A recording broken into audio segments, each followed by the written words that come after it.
J'ai des tas de gens de tous les âges. Aujourd'hui, on avait des gens qui ont à peine 20 ans, on avait des gens qui ont 70, de tous les métiers, retraités, fonctionnaires, travaillant dans le privé, agriculteurs.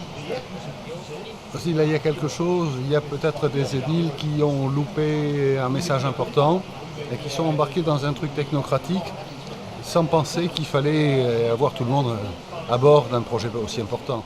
Je passe en gros la moitié de l'année à Colombières. Bon, je ne me suis jamais impliquée, j'ai toujours fait confiance, voilà. Et puis tout d'un coup, je me réveille, je me dis mais personne ne réagit. C'est pour ça que je suis venue vers l'association, parce que ça me paraissait intéressant. Bon, je vois partir, démolir le patrimoine agricole, enfin tout dans la vallée est en train de partir, et je me dis heureusement que les anciennes ne voient pas ça. Voilà. Très déçue, mais je suis touchée parce qu'on se rend pas compte comment les paysages ici sont magnifiques et les irrespects de beaucoup de gens dans la vallée et ailleurs d'ailleurs. C'est pour ça que je parle souvent des poubelles, ça me rend malade de voir les poubelles à Mons. Et ne parlons pas du patrimoine qui est détruit, patrimoine naturel, les paysages. Et je trouve que vraiment il faut faire quelque chose. Je suis comme Claude, je ne sais pas encore comment je vais m'engager. Je suis issu d'une autre région, de Bretagne. Et quand je suis arrivé ici, je suis tombé amoureux de la région. Mais je lui ai fait part quand même que j'étais interloqué de voir comment ici, ils ne tiraient pas profit de tout ce qu'ils avaient autour d'eux, alors qu'on voyait que le moindre petit calvaire en Bretagne, le moindre vieux morceau de pierre dressé est exploité, intéressé et choyé. Mais ce qui est certain, c'est qu'en face, il y a une collusion économique destructrice, des gens qui n'ont que des fins liées au népotisme et au clientélisme. Et je crois que, au-delà de la diplomatie et de la ruse, ou alors il faut être très fort et très costaud et prendre beaucoup d'entraînement, je crois qu'il faut, comme en Bretagne, quand on s'oppose aux choses, il y a des moments où on a tapé du poing sur la table ou des sabots sur le bois, on peut dire comme ça, mais je crois que, effectivement, quand on voit le barrage de l'Érette, ce qu'ils ont fait, quand j'en parle à l'extérieur, c'est désastreux, mais pour rejoindre madame, ce qui est d'autant plus déplorable, c'est qu'on voit le peu d'impact et le silence environnant. C'est vrai que dans d'autres régions, ça aurait fait un tapage énorme. Donc voilà, donc il y a peut-être un problème de communication, un problème à faire dire et à faire savoir. Voilà.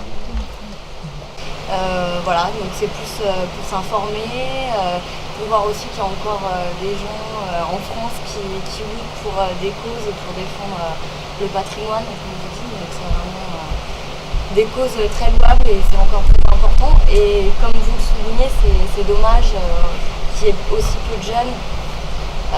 C'est aussi très important qu'il y ait des gens qui s'impliquent et qui bénévolement luttent pour des choses, pour défendre des choses. Et oui, c'était intéressant de pouvoir participer. Et surtout, vous avez une région qui est vraiment magnifique, que vous avez nous fait découvrir depuis 3 ans. Donc voilà. Et pour me faire cette remarque, vous êtes le maire de la commune? Il dit oui, je suis le maire. Je dis enchanté, monsieur, bonjour. Je sais que vous êtes passé à l'eau du coup du Rhône sur votre commune depuis début juillet.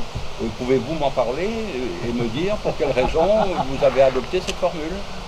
Et il m'a dit directement, j'ai été obligé. On me l'a imposé. C'est les mots qu'il a utilisés. Mais bon, en priorité, c'est qu'on ait une qualité de l'eau. Et ça me paraît mal parti avec le projet de l'eau. Casser les RETS, c'est stupide. Quand on sait maintenant, on a pu démontrer au tribunal que le coût de la réparation du barrage était à 70 000 € près, le même que le coût de la destruction, les édiles qui sont responsables de ces projets-là, on aimerait leur parler.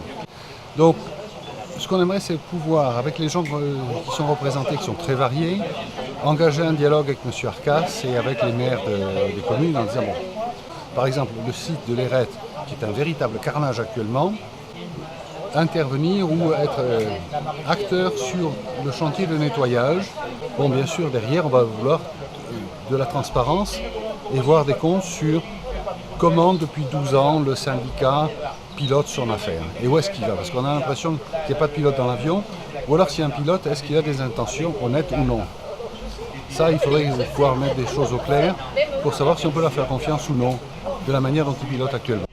Je crois que l'association est dans une démarche à caractère syndical strict, c'est-à-dire que les élus défendent des intérêts qui ne sont pas les nôtres, que ce soit pour le barrage de l'Irette parce qu'on en avait une eau qui aurait pu être quasi gratuite, ou que ce soit pour le forage du Couduro qui coûte à chaque abonné, il y en a à peu près 2200, autour de 170 € par an. On est dans cette démarche-là et on aura, si vous voulez, une action où on pose les revendications et on lui demande qu'est-ce que vous faites pour que nos revendications avancent. Très simplement. Bon, après, on peut toujours aller le voir pour essayer de passer des compromis, mais on est dans une démarche où, dans la mesure où il nous attaque au porte-monnaie, on défend notre porte-monnaie. Bon, c'est un peu simple, mais je crois que historiquement, les seules associations qui marchent, c'est les associations qui défendent des intérêts. Il ne faut pas avoir honte de défendre des intérêts quand c'est des intérêts collectifs et qu'on défend un bien commun. Et on le fait, tout simplement. Merci.